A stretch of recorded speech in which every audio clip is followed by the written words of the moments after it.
A'udzubillahi minasyaitonirrajim. Bismillahirrahmanirrahim. Alhamdulillah nahmaduhu wa nusalli ala rasulil karim. Kasih saudari pengurusi majlis, rakan-rakan pimpinan yang hadir bersama pada malam ini, yang kita raikan calon bagi N18 Kuala Pilah, saudari Zunita Begum.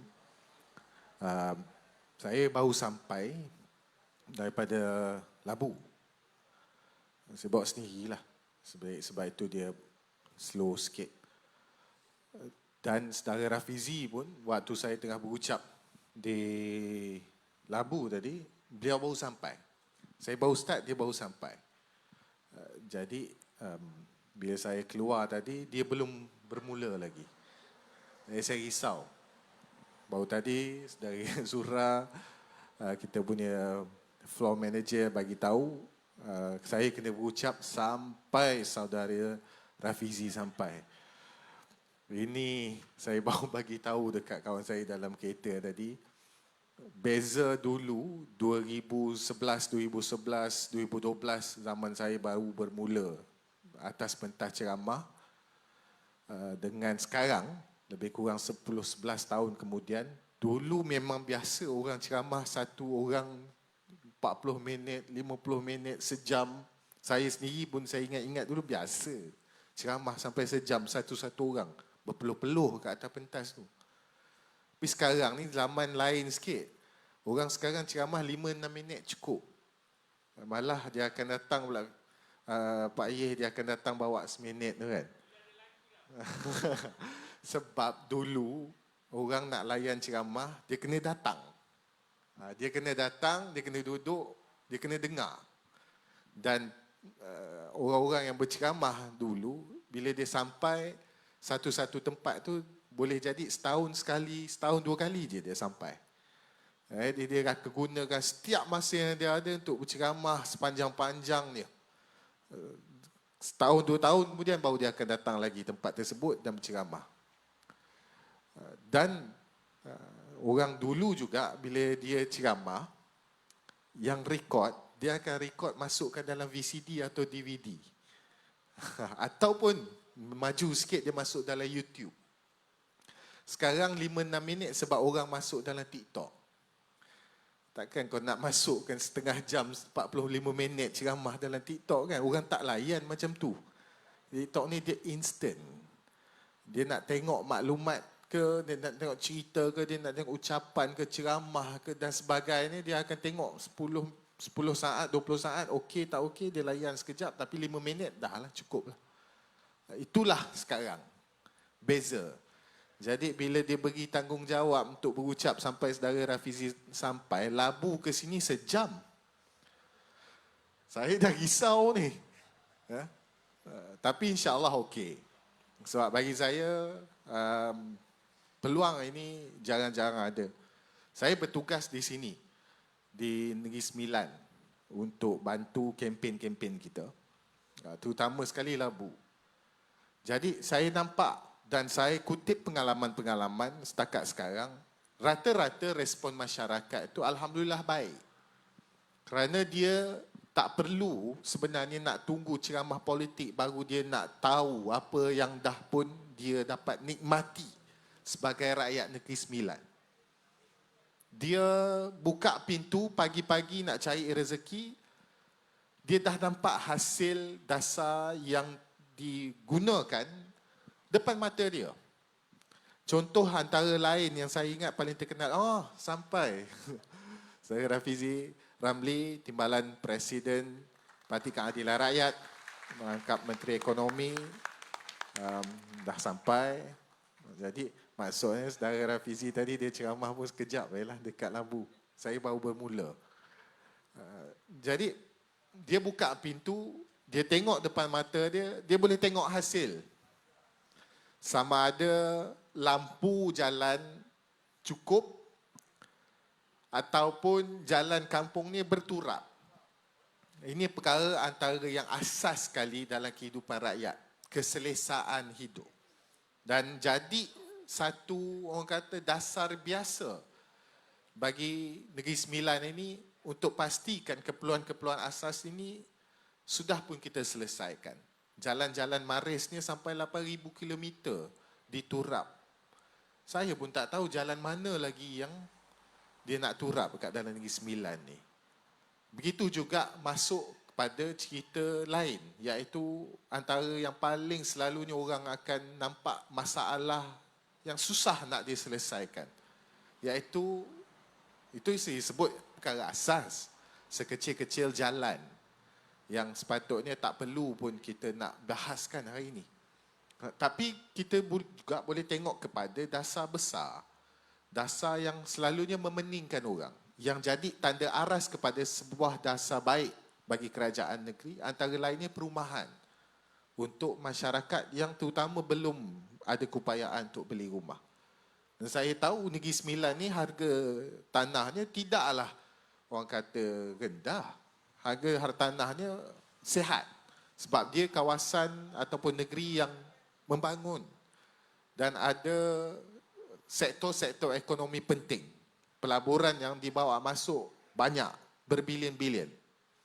Tapi dia boleh bina rumah pada harga RM80,000 dan duduk dekat bandar. Bukannya rumah tu dia bina dekat kawasan yang dekat dengan hutan ke, ataupun dia dah di hujung-hujung kampung, asal boleh buat rumah murah, asal ada tanah kosong dia buat.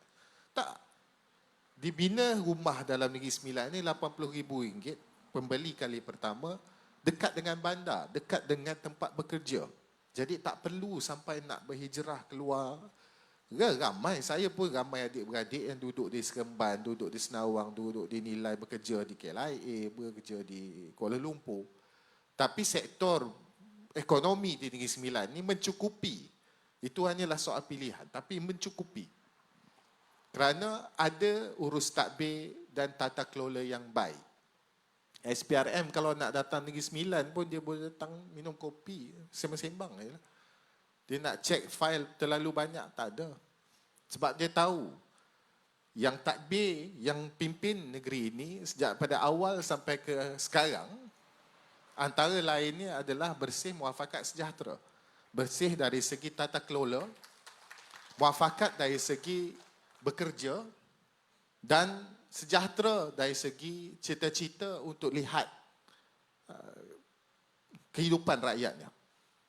Dan ini adalah hasil daripada keutuhan dan juga keazaman politik yang baik. Sekarang kita jadi sebuah gabungan politik yang cukup unik, yang tak pernah orang sangka akan berlaku dan cukup ditakuti sebenarnya. Bukan apa orang risau kalau gabungan perpaduan ini macam sebelum-sebelum ni. Kalau kita tengok, bukan tak pernah berlaku.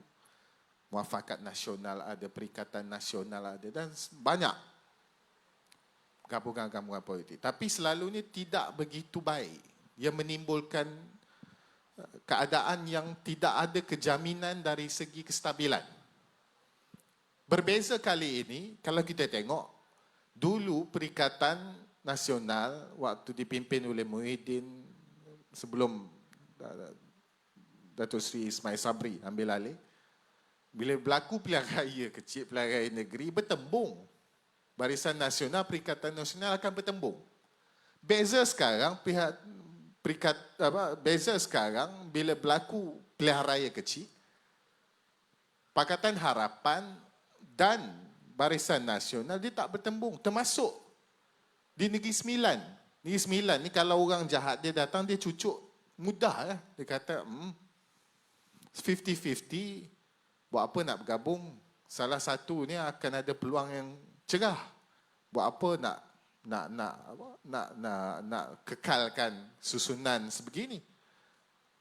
Tapi tak ada pihak yang ambil kesempatan, tak ada pihak yang kita tengok cuba nak timbulkan kegusaran dan ketidakstabilan politik. Termasuk di Negeri Sembilan ini.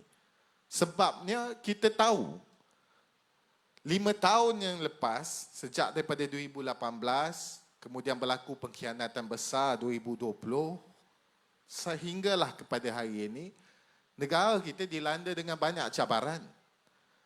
Dengan COVID-nya, dengan kesesakan ekonominya, dengan rakyat yang angkat bendera putihnya.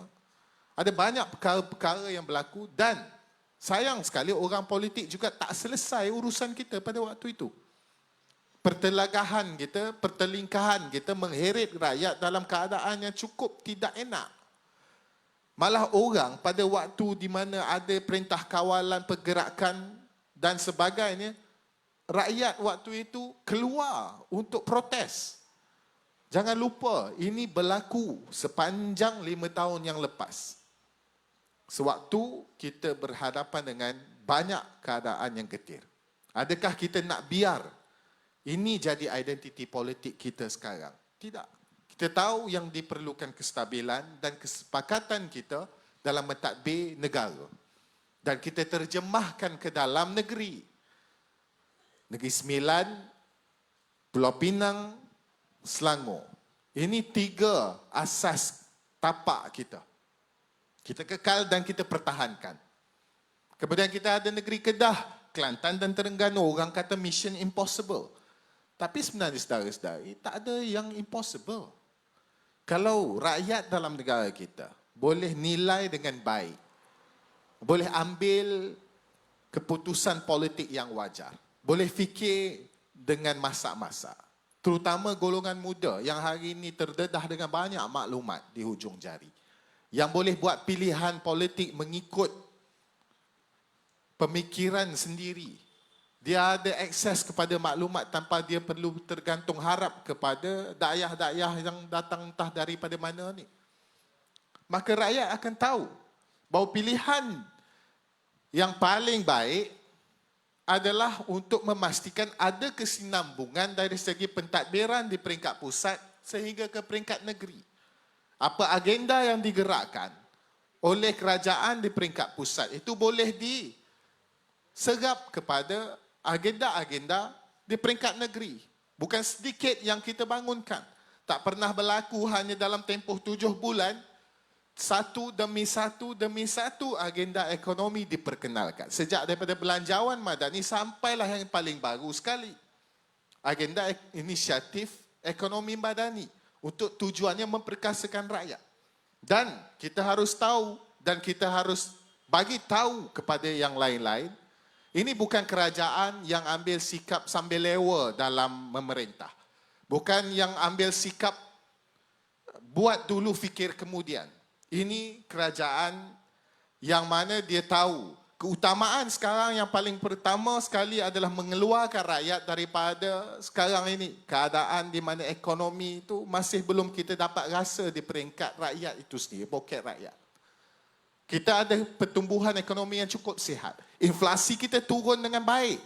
Harga makanan terkawal. Tapi rakyat masih belum lagi dapat rasa dengan sebegitu, orang kata dengan sebegitu jelas. Yang dia boleh betul-betul nampak. Belum, sebab ia masih dalam peringkat permulaan. Asasnya baru kita letak.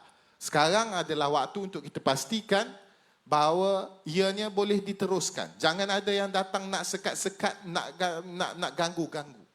Termasuk di peringkat Negeri Sembilan. Negeri Sembilan baru 5 tahun bawa harapan. Hari ini kita ada perpaduan. InsyaAllah tertubuh kerajaan ini, semua orang ada peranan masing-masing. Maka bantu satu sama lain dan sambung apa yang telah kita mulakan supaya kesannya kita boleh nampak sejak daripada awal kita bermula sehingga sekarang. InsyaAllah ini sahaja yang perlu kita bagi tahu pada rakyat di luar sana. Jangan kita takut untuk kita kekal dan pertahankan perpaduan dan harapan di Kuala Pilah dan seluruh Negeri Sembilan. Saya minta yang ini dahulu buat masa sekarang. Wabillahi taufiq wal hidayah. Assalamualaikum warahmatullahi taala wabarakatuh.